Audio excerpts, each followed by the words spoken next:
오늘 이 시간 우리에게 말씀의 영으로 충만히 임하시고 여기 귀하게 예배하는 우리 한 사람 한 사람 그 10년 가운데에 성령의 기름을 부어주시고 말씀의 영을 충만히 부어주시고 하나님 오직 주님을 만나고 주님 말씀 가운데에 우리 심령이 고정되고 집중되고 결단되는 놀라운 은혜가 모두에게 있게 하여 주옵소서. 감사드리며 예수 그리스도의 이름으로 기도합니다. 아멘. 뉴스를 보다가 흥미로운 기사를 접했습니다. 러시아의 한 가정집에서 일어난 그러한 일인데요. 한 가정집에 집주인이 이제 현관을 나서려고 현관문을 열었는데 뭔가 묵직한 곳이 있어서 문이 잘 열리지 않는 거예요. 그래서 다시 한번 힘을 내어서 힘껏 문을 열었는데 깜짝 놀라서 다시 문을 닫았습니다. 그 문 앞에 뭐가 있었냐면 큰 호랑이가 신음하면서 그렇게 있는 거예요. 허겁지겁 문을 닫고서 전화를 해서 구조대에 연락을 했습니다. 구조대가 와서 이 아파서 신음하고 있었던 호랑이를 잘 구조해서 이렇게 치료를 했던 그런 일이 있는데 이 호랑이는 심각한 치아의 문제 때문에 굉장히 오랜 시간을 먹지를 못했던 것 같아요. 그래서 가정집까지 내려와서 죽어가는 자신을 좀 에게 도움을 청하고자 그 가정집까지 내려왔던 곳이죠. 그래서 이 동물 구조대의 동물 전문가가 절체절명의 위기 가운데에 정말 누군가 이 사람에게라도 내가 도움을 받을 수 있겠구나 그러한 마음을 가지고 그런 생각으로 이 호랑이가 내려왔던 것이 아닌가라는 그런 말을 했다는 겁니다. 여러분 절체절명의 위기 우리도 살아가면서 누구나 다 겪을 수 있는 그러한 상황이죠. 그러한 상황이 우리 가운데 있을 때 우리는 누군가의 도움이 절실히 필요할 때가 있다는 것입니다. 오늘 본문에 니고데모라는 사람이 등장을 하는데 그는 늘 깨닫기 원했던 간절한 그러한 영적인 갈급함이 있었어요. 뭐냐면 영생에 이르는 문제에 대한 그 해답을 알고자 하는 열망을 가지고 있었던 사람이라는 것이죠. 그래서 그 간절한 마음을 가지고 그것을 도움을 받고자 그 질문에 대한 해답을 얻고자 예수님을 찾아갔던 것입니다. 그리고 주님은 그 영생에 대한 해답을 이렇게 이야기하고 있는 거예요. 다시 태어나야 한다. 거듭나야 한다. 라고 말하고 있다는 것입니다. 그래서 오늘 말씀을 통하여서 우리가 영생을 말씀하시다. 이러한 제목으로 함께 은혜를 나누게 될 텐데요. 같이 먼저 1절에서 3절까지의 말씀을 먼저 읽도록 하겠습니다. 1절부터 3절입니다. 시작.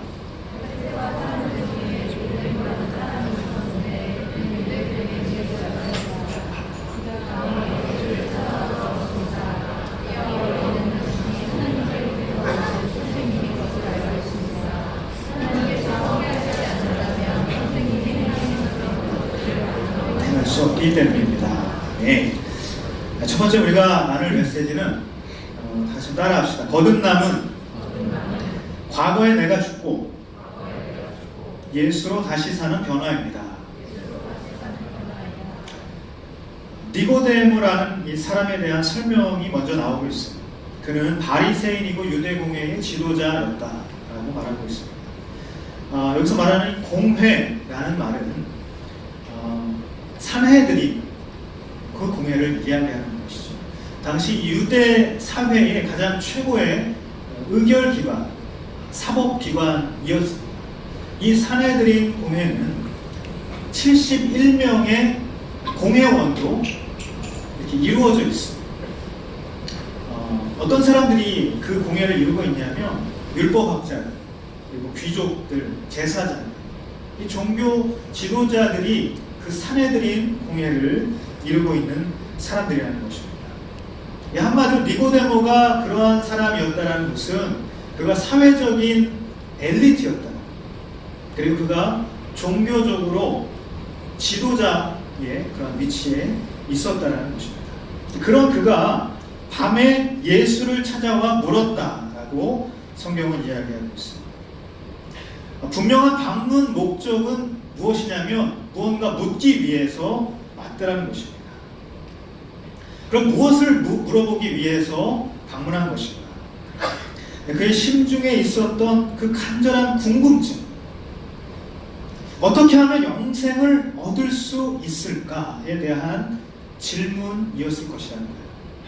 왜냐하면 왜 이렇게 우리가 이야기할 수 있냐면 오늘 우리가 읽었던 이 본문 니고데모와 예수 그리스도와의 대화가 기록된 오늘 이 본문의 핵심 주제가 무엇이냐면 바로 영생이라는 것입니다.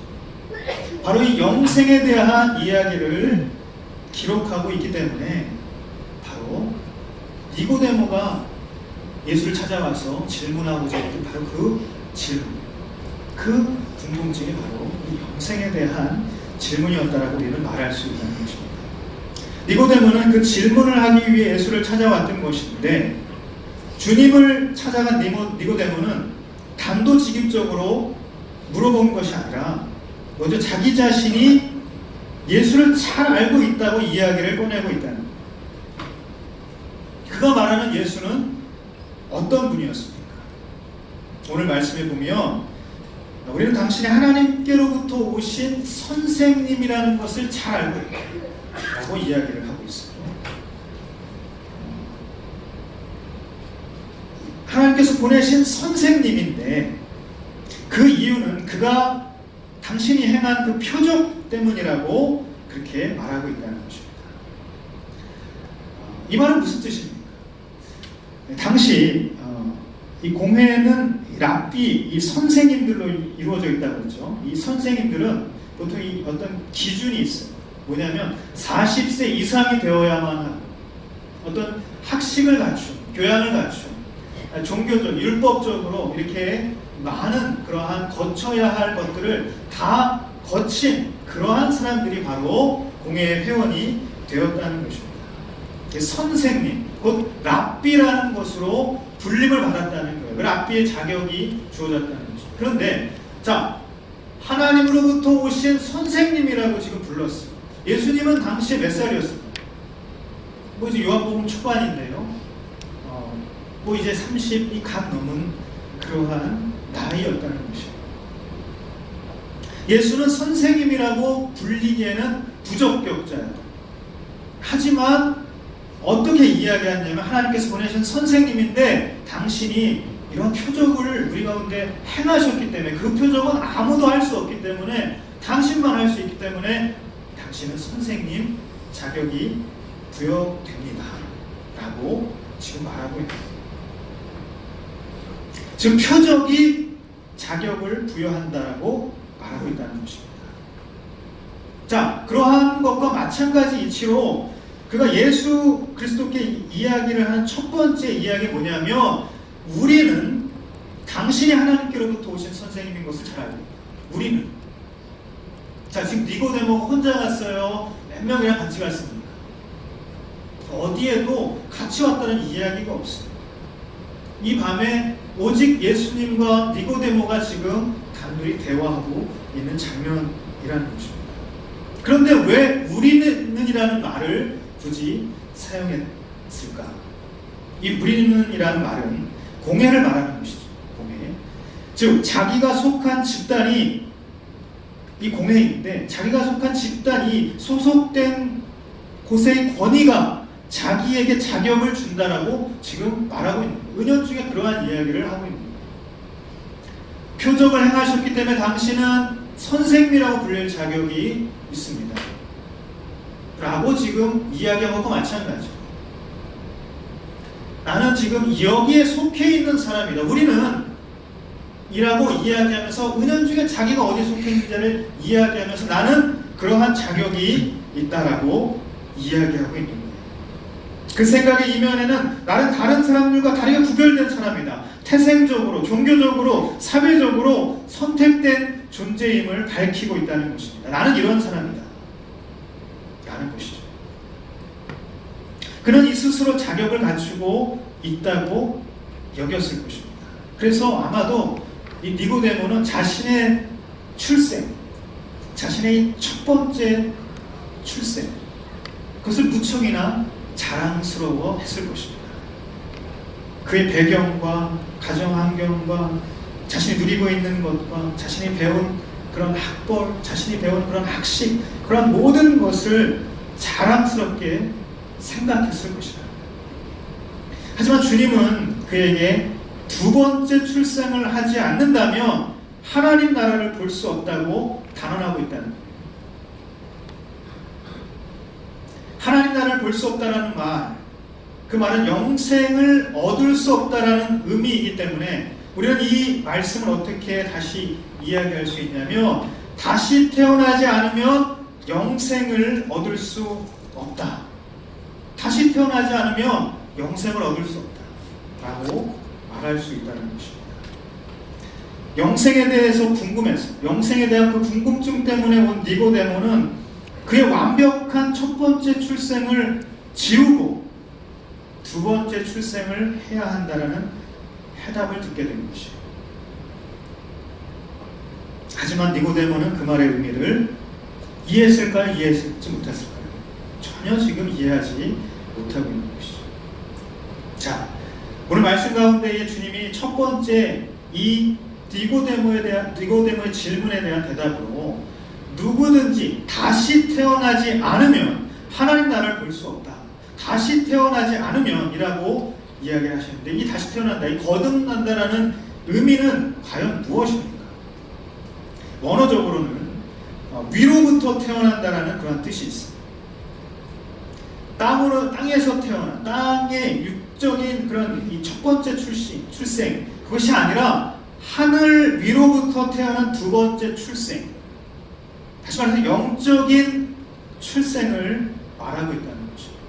여러분, 우리는 누구나 주님을 만나서 거듭남을 통해서 구원을 얻게 되고 영생을 누리게 되는 것이죠. 믿으십니까? 아멘. 그래서 이 거듭남이 없이는 결코 하나님 나라에 들어갈 수 없다고 성경은 우리에게 말하고 있는 거예요. 이 거듭남이 없이는 영원한 생명, 영생을 얻을 수 없다. 다시 말해서 거듭남이 없이는 영원한 죽음뿐이다 라고 말하고 있다는 것입니다. 그래서 성경은 이렇게 이야기하고 있어요. 히브리서 9장 27절 말씀인데요, 27절, 28절 같이 한번 읽도록 하겠습니다. 시작.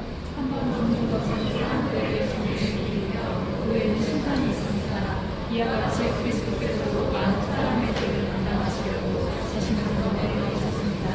그리고 오늘 대한 사람들을 구원하시기 위해 저와 상관없이 언제 나타나실 것입니다. 아멘. 한번 죽는 것은 사람에게 정해진 일인데 그 위에 심판이 있는 것입니다.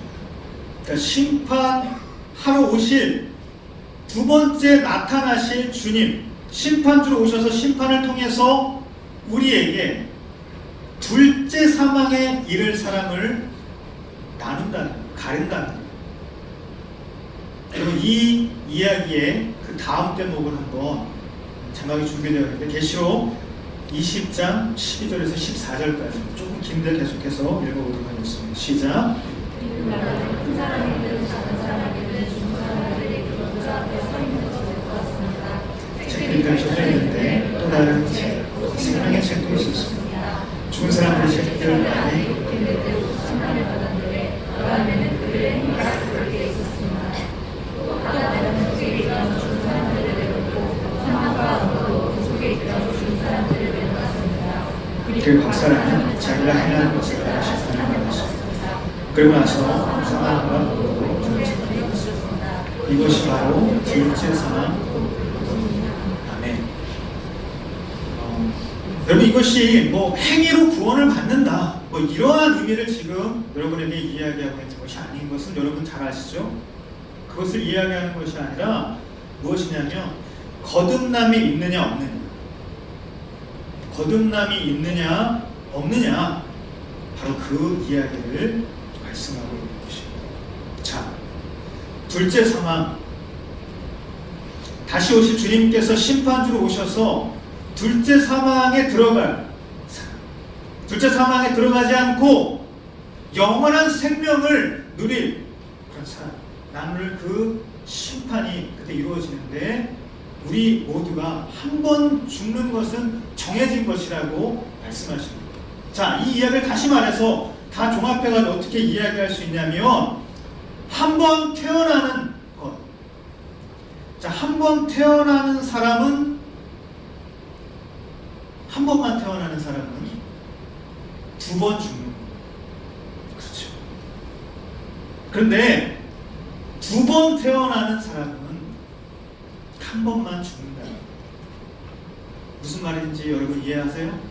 아무도 이해하지 못하시는 것 같은데, 제가 도대체 무슨 말을 이렇게 앞에서 하고 있는 것이구나, 저 목사님 도대체 나에게 뭐라고 지금 이야기하는 것이지? 라고 그런 눈으로 저를 쳐다보지 말아주시기 바랍니다. 생각해보세요. 우리가 한 번 다 태어납니다. 근데 오늘 주님께서 다시 태어난다고 했어요. 다시 태어나라고 했어요. 우리는 영생을 가는 길, 하나님 나라에 들어가는 그것을 가기 위해서 우리는 다시 태어나야만 한다. 다시 태어나야 한다. 그 두 번째 태어나야 된다. 누구든지 두 번 이렇게 태어난 사람은 결국 누구나 한 번 죽게 되지만, 우리는 다시 둘째 사망에 들어가지 아니하고 영원한 생명, 그 영원한 생명을 누리며 천국의 하나님 나라에서 살게 된다는 것이에요. 하지만 한 번밖에 태어나지 않는 사람, 두 번째 다시 태어나지 않는 그러한 사람, 결국 육신의 죽음뿐만 아니라 주님 다시 오실 그날 둘째 사망에 들어가는, 두 번째 죽게 되는 그러한 두 번 죽는 사람으로 살아가게 된다는 것이죠. 사랑하는 여러분, 영원한 생명을 향한 첫 번째 해답은 바로 이것입니다. 거듭남이라는 사실. 그리고 그것은 완전하게 새로운 출발이라는 것이에요. 고린도후서 5장 17절, 우리가 잘 아는 것처럼 그러므로 누구든지 그리스도 안에 있으면 새로운 피조물이라, 이전 것은 지나갔으니 보라 새 것이 됩니다. 저와 여러분은 십자가 은혜 안에서 완전히 새로운 존재가 되었다는 사실. 완전히 새로운 거죠. 여러분, 요즘 한간에 굉장히 신드롬을 일으키고 있는 박항서 신드롬 잘 아시죠? 베트남에서는 지금 이 박항서 감독에 대한 열풍이 불고 있다는 거예요. 제가 지난주에 목회상한학교를 들어갔다. 이 목회상한학교에서 한 조에 있었던 이 모 목사님이 계셨습니다. 목사님이 지금 현재 베트남 호치민에 있는 저희 비전교회 담당하시는 분이에요. 근데 제가 이야기를 하는데, 그 목사님이 박항서 얘기를 하자마자 그냥 깜짝 놀라시는 거예요. 지금 난리도 아니라 말씀하시는 거예요. 거기는요, 제가 한국 사람이 가면요, 밥값을 안 받는데요. 그리고 여러분, 지금이 여러분이 여행을 가실 수 있다면, 지금 베트남 여행을 가실 수 있는 적기라는 거죠. 숙박비, 어떤 곳에는 숙박비도 안 받는 한국 사람이에요. 그래서 뭐 연일 한국 사람에 대한 너무나도 그런 좋은 이야기들이 막 쏟아진다고 하는데, 피파 랭킹이 무려 112위입니다. 베트남이라는 나라가 그래요. 단 한 번도 국제 대회에서 예선 통과를 해본 적이 없는 나라예요. 근데 그런 나라가 며칠 전에 있었던 23세 이하 아시아 축구 대회, 거기서 결승전에 올라가 거기서 2등을 한 거예요. 아깝게 2등을 했어요. 2대1로 져서. 그 열풍 가운데에 한 시민이 거리에, 우리 2002년 월드컵 때 같지만 거리에 막 사람들이 막 다 나와서 막 응원하고 그랬대요. 근데 한 사람의 인터뷰를 제가 들었어요. 뭐라고 얘기했냐면, 막 박항서 감독에 대해서 막 칭찬을 하면서 그 감독님이 이 베트남 축구대표팀의 잠재된 능력을 깨워주셨다, 이렇게 이야기합니다. 우리 베트남 축구대표팀은 전혀 새로운 팀이 되었다. 우리는 이전에 그 정말 우리 잠재해만 있었던 그러한 능력이 우리 이제 만개해서 전혀 새로운 팀이 되었다고 막 기뻐하는 인터뷰를 제가 들은 적이 있어요. 여러분, 이 거듭난다라는 이 사실, 이 거듭난다라는 의미는 이처럼 이 잠재되어 있던 그 어떤 것이 나타나게 된 것일까? 여러분, 이 거듭난다라는 그러한 의미는 이 잠재된 것이 표출되는, 나타나는 그러한 것을 의미하는 것입니다. 이 인터뷰에서 이야기했던 그 사람의 말처럼 그러한 축구에만 적용될 수 있는 그러한 이야기가 아니라 이 거듭난다는 의미는 전혀 새로운, 과거에 나는 죽고 새로운 나로 바뀌는 것이 거듭남이라는 사실이라는 것입니다. 오히려 이 잠재되어 있던 죄악, 거룩한 삶으로 나아가는 것을 방해하고 싫어하는 모든 과거의 본성을 십자가에 못 박는 것을 의미한다는 것을 말하고 있는 것입니다. 그래서 갈라디아서 2장 20절 우리가 잘 아는 것처럼 내가 그리스도와 함께 십자가에 못 박혔나니 그런즉 이제는 내가 사는 것이 아니라 오직 내 안에 그리스도께서 사시는 것이다. 이제 내가 육체 가운데 사는 것은 나를 사랑하사 자기 자신을 버리신 하나님의 아들을 믿는 그 믿음 안에서 사는 것이다. 나는 죽는 거고 예수 그리스도로 내가 살아가는, 전혀 새로운 나로 살아가는 그것이 바로 거듭남이라는 사실. 내가 이 정도면 자격이 있다고 여기는 그런 모든 나의 요소들, 그것을 다 버리고 오직 예수 그리스도를 채우는 그러한 거듭남을 의미한다는 사실입니다. 여러분, 영생으로 부르시는 주님께 우리가 나아갈 때에 나로 가득 채워진 과거의 모습을 십자가에 못 박고 죽게 되기를 주님의 이름으로 축복합니다. 우리 포도주로 바뀌는 표적이 아니라 과거에 내가 전혀 새로운 나로 바뀌는 변화를 통해서 우리는 영생에 이르게 된다는 사실을 기억하시기를 간절히 바랍니다. 두 번째, 4절에서 8절까지 말씀인데요. 같이 한번 읽도록 하겠습니다. 시작. 니고데모가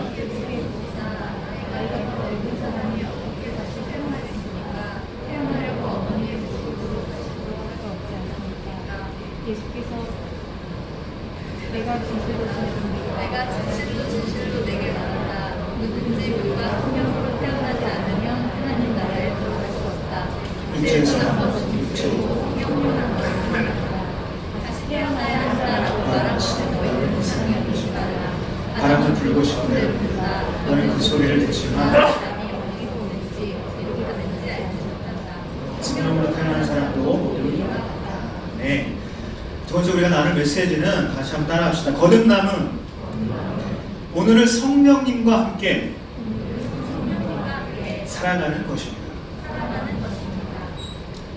과거에 내가 죽고 예수를 다시 사는 것이 거듭나는 것. 두 번째는 오늘을 성령님과 함께 살아가는 것. 다시 태어나야 한다는 이 주님의 말씀에 니고데모는 두 번째 질문을 합니다. 주님의 말씀을 전혀 이해하지 못한 채 사람이 육신의 출생을 어떻게 다시 할 수 있겠느냐라고 묻는 것이죠. 그러자 주님은 뭐라고 이야기하시냐면 물과 성령으로 태어나지 않으면 하나님의 나라에 들어갈 수 없다. 자, 이 물과 성령으로 태어난다는 것은 무슨 말을 의미하는 것인가? 오늘 이 말씀에 물과 성령은 디도서 3장 말씀을 통해서 우리가 이해할 수 있어요.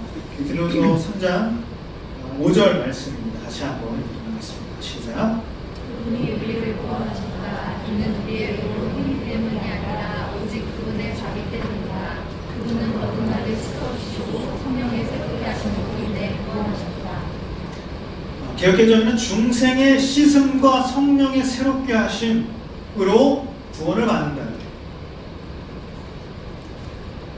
거듭나게 씻어주신다는 것은 죄사함의 세례를 말하는 것입니다. 세례.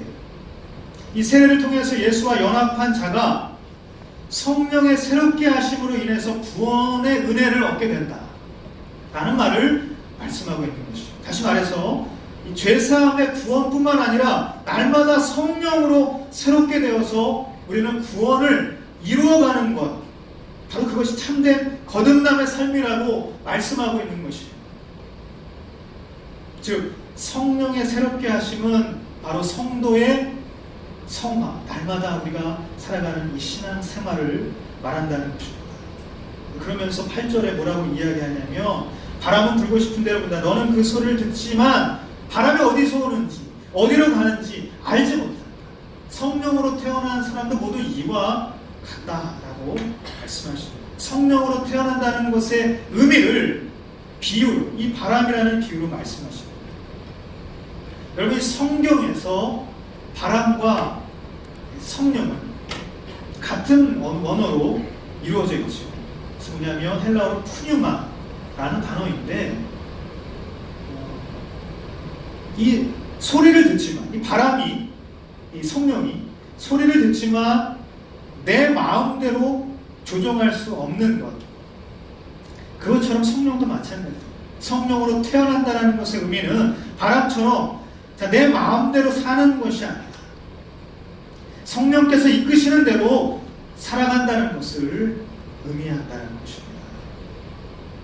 오늘 말씀에 보면 바람은 불고 싶은 대로 분다고 말씀하시고, 성령도 원하시는 방향과 세기로 우리의 삶을 인도해 가십니다. 그러면 성령으로 태어난다는 것은 매일 주어진 삶의 자리에서 성령의 새롭게 하심을 힘입어서 살아간다는 것을 뜻한다는 사실입니다.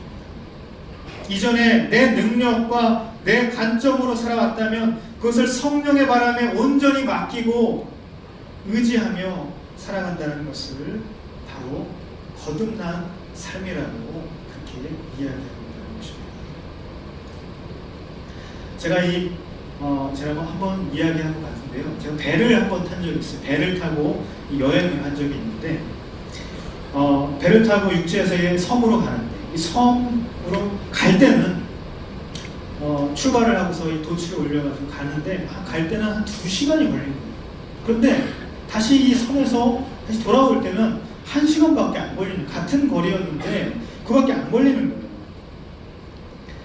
거예요. 갈 때는 바람을 맞받아치면서, 이 바람이 부는 반대 방향, 역풍이라고 하죠. 역풍을 맞으면서 이제 간 것인데, 다시 거기서 돌아올 때는 바람이 부는 방향, 순풍을 맞으면서 왔던 것이죠.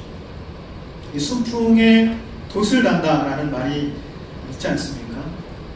바람을 따라서 가는, 자연스럽고 순조롭게 그 운행이 이루어지는 것이죠.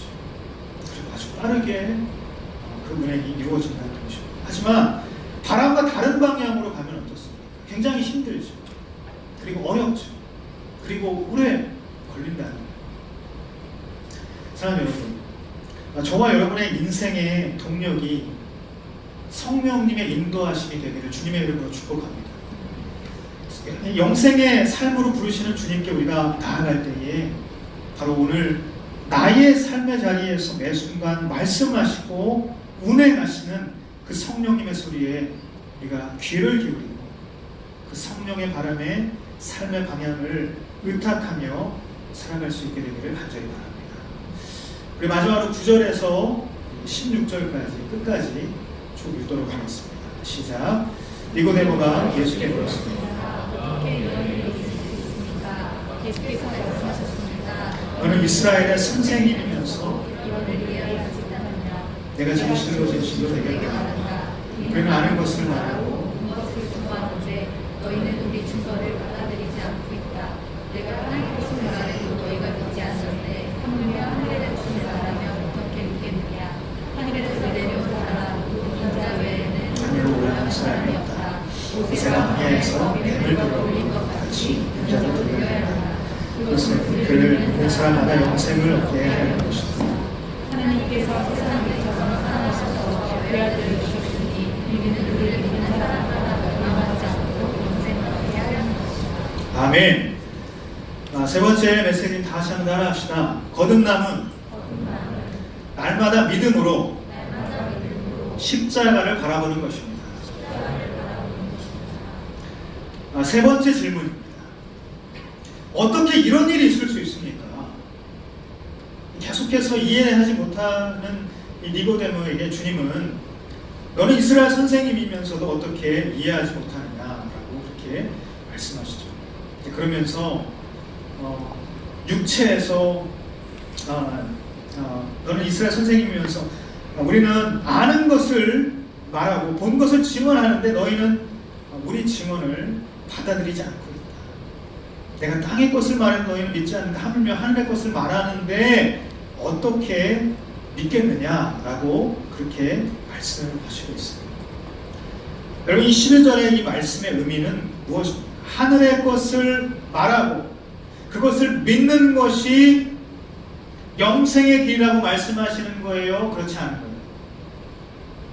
하늘의 것을 말하고 그것을 말할 때 믿는 것, 그것이 바로 영생의 길이라고 말씀하시는 것이죠. 결국 하늘의 것, 영적인 것, 진리의 세계가 드러나게 될 때 그것을 믿는 것, 그것이 중요하다고 오늘 주님은 말씀하시고 있는 거예요. 그러면서 이 민수기 21장 이 놋뱀 사건을 비유로 들어서 말씀하시는데 이 14절에 보면 모세가 광야에서 뱀을 들어 올린 것 같이 인자도 들려야 한다 라고 말씀하십니다.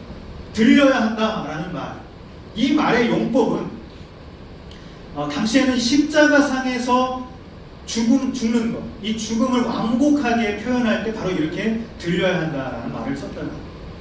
가령 이야기를 하자면 요즘 우리가 어떻게 이야기합니까? 그분 돌아가셨어. 돌아가셨다라는 말이 그분이 죽었다라는 말로 우리는 통용해서 쓰죠. 완곡한 표현으로 그렇게 이야기를 하는 것과 마찬가지라는 거예요. 뭔가 들려야 한다라는 이 말을 할 때 그 십자가에 달려 죽는 것이구나 라는 것을 의미했다는 것이죠. 민수기서 21장 말씀을 보면 이스라엘 민족이 광야를 막 걸어가고 있는데 막 이스라엘 백성들이 어떻게 했어요? 원망을 했어요.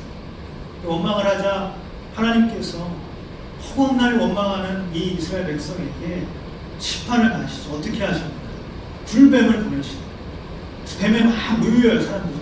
그래서 막 죽어나가고 있어요. 그래서 막 우리를 좀 구해달라고 모세를 붙들고 좀 기도해달라고 막 이야기를 하죠. 그래서 그 기도 가운데 하나님께서 어떠한 치료책을 주셨습니까? 모세에게 말씀하시기를 지팡이를 들고 있어. 그 지팡이에 청동으로 이 놋으로 만든 뱀을 만들라는 거예요. 그 만들어서 그거 지팡이 위에 달라는 거예요. 그것이 하나님께서 모세를 통해서 말씀하신 치료책이었습니다. 치료 방법이 어떤 약물을 주시거나 어떤 하나님께서 한 사람 한 사람을 이렇게 만져주시거나 고쳐주시에 놋뱀을 만들어 달라는 것, 이것이 하나님께서 주신 치료책이라는 거예요. 사람들 어떻게 생각했을까? 그게 어떻게 치료책이 될 수 있습니까? 오늘 이 니고데모가 9절에서 뭐라고 얘기했냐면 어떻게 이런 일이 있을 수 있습니까? 라고 이야기한 것과 마찬가지로 당시 사람들이 아니 이게 어떻게 치료책이에요? 어떻게 그런 일이 있을 수 있겠어요? 아니 이해되지 않아요. 믿을 수가 없어요. 의심이 됩니다. 라고 생각할 수밖에 없는 상황입니다. 그래서 하나님께서 주신 치료책은 바로 지팡이에 달린 놋뱀을 바라보는 것이었어요. 믿음으로 그 지팡이에 달린 놋뱀을 바라볼 때에 물린 자마다 치료되어진 놀라운 역사가 일어났던 것입니다. 사랑하는 여러분, 뱀을 들어올린다는 그것과 마찬가지로 인자가 들려야 한다는 말은 십자가의 죽음을 의미한다는 것입니다. 주님께서는 바로 그 말씀을 하시고자 민수기 21장 니고데모가 아주 잘 알고 있는 바로 그 이야기, 그 말씀을 비유로 들어서 설명하고 계신 것입니다. 예수님께서 십자가에 달려 죽으시고 또한 부활하셔서 하늘로 들려 올라가심을 믿는 사람마다 영생을 얻게 하신다 라고 주님은 오늘 힘주어서 말씀하시는 것입니다. 주님은 니고데모에게 어떠한 사람의 행위가 어떠한 생각이나 이해의 그런 것이 아니라 십자가 예수를 믿는 믿음으로 영생에 이른다는 것을 말하고 계시다는 것이에요. 주님은 이해되지 않더라도 어떻게 이런 일이 있겠냐라는 의심이 든다 할지라도 믿음의 눈을 들어서 바라볼 때에 영생을 얻게 하신다라고 말씀하고 있는 것입니다. 그러므로 여러분, 우리가 의심이 찾아올 때가 있어요. 불신앙이 찾아올 때가 있어요. 그럴 때 우리는 믿음을 간구하면서 기도해야 하는 것입니다. 내가 그것을 믿을 수 있게 해달라. 내가 이해되지 않지만 그것을 받아들일 수 있는 용기를 달라. 믿음을 달라고 간절한 마음을 가지고 기도해야 한다는 것입니다.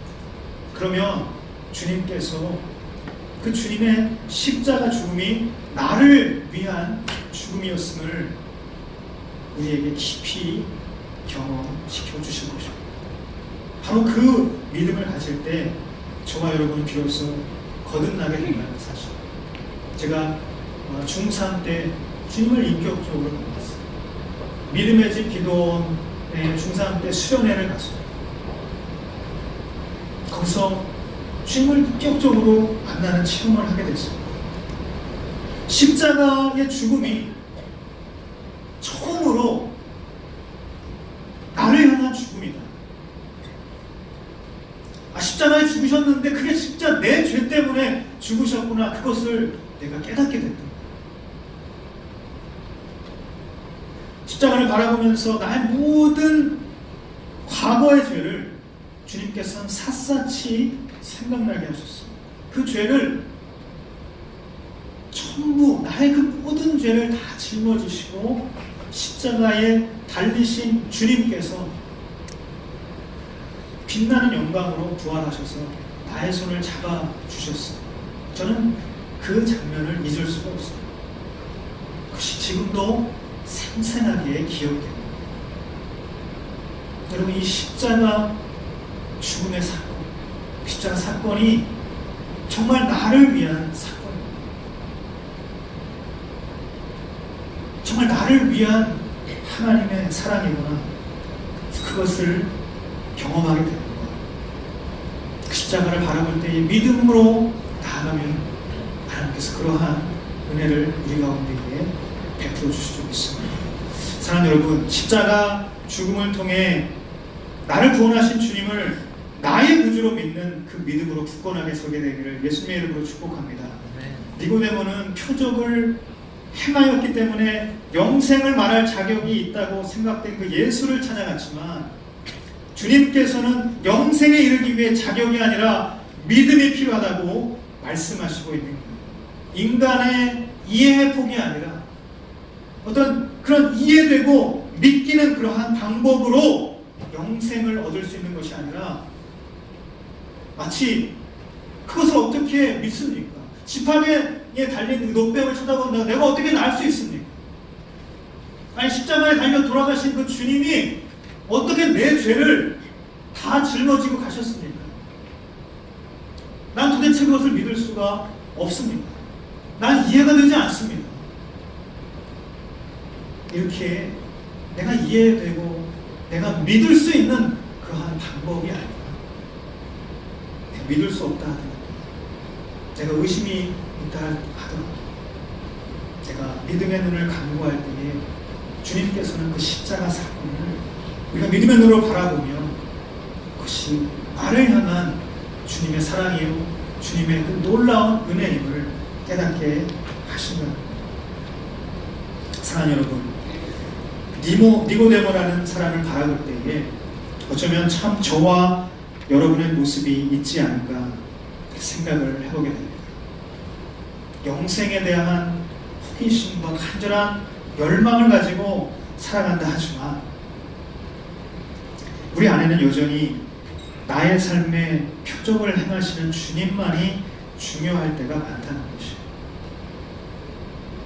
하지만 여러분, 내가 바라는 기적이 일어나지 않아도 그분을 내 삶의 주인으로 변함없이 모시며 살아가게 되기를 간절히 바랍니다. 나는 철저히 죽고 나의 삶의 중심에 주님이 계시기를 주님의 이름으로 축복합니다. 또한 인생의 항해를 우리가 걸어갑니다. 힘겹게 노를 저어갑니다. 그 힘겨운 노저움의 항해 가운데에 육신의 노력과 인간의 실력으로 살아가는 것이 아니라 성령의 바람을 의지하며 살아가기를 간절히 바랍니다. 내 마음대로 되지 않는 삶, 바람이 마음대로 부는 것처럼 성령의 인도하심이 내 마음이 아니요, 내 마음에 흡족한 것이 아니라 내 마음대로 되지 않는 삶 때문에 내가 미련을 갖게 되고 원망을 갖게 되고 상처를 안고 살아가게 된다 하더라도 나는 그러한 삶으로 살아가는 인생이 아니라 정말 선하고 아름다운 성령의 인도하심 가운데에 기쁨과 감사를 경험하며 살아갈 수 있게 되기를 주님의 이름으로 축복합니다. 그리고 어떻게 그런 일이 있을 수 있습니까?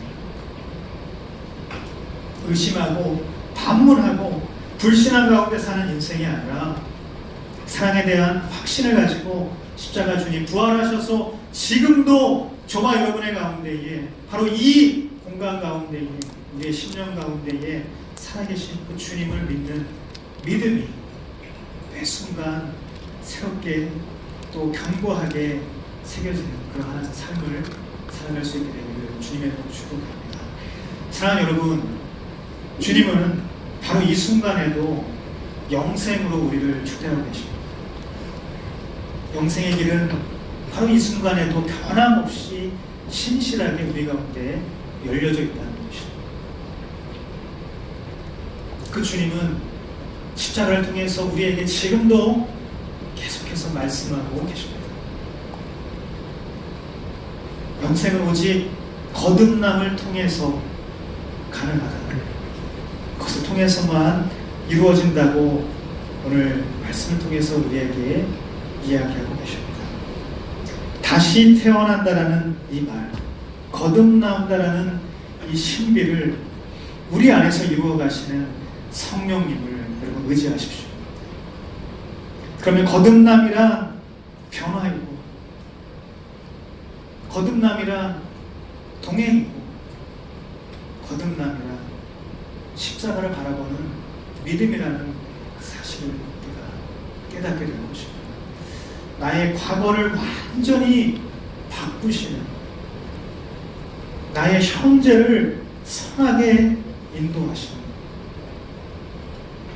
앞으로도 변함없이 나를 사랑하셔서 나를 영원한 생명으로 초대하시는 그 살아계신 주님을 바라보며 의덕을 공동체 믿음의 사람들이 되기를 간절히 바랍니다. 이 시간 같이 한번 자리에 일어나셔서 찬양의 고백으로 다시 한번 주님 앞에 나아갈 텐데요. 십자가의 사랑, 십자가의 은혜를 다시 한번 우리가 가슴 가운데 새기고 내 인생 가운데 영생으로 초대하시는 주님, 나는 이 순간에도 거듭나야 함을 다시 한번 깨닫고 나아갑니다.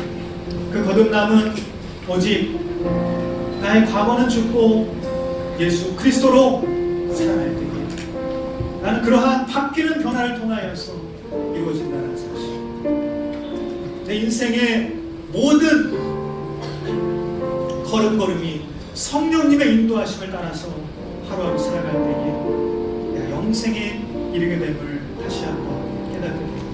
그리고 의심이 있고 또 이해되지 않는다 하더라도 내가 믿음의 눈을 들어서 오늘도 여전히 십자가를 바라보며 그 십자가 깊은 은혜와 사랑을 내가 체험하게 되고 깨닫게 된다는 그 사실, 그리고 그 사실을 기억하시고 다시 이 찬양으로 주님 앞에 그 십자가 사랑을 고백하며 나아갔으면 좋겠습니다. 함께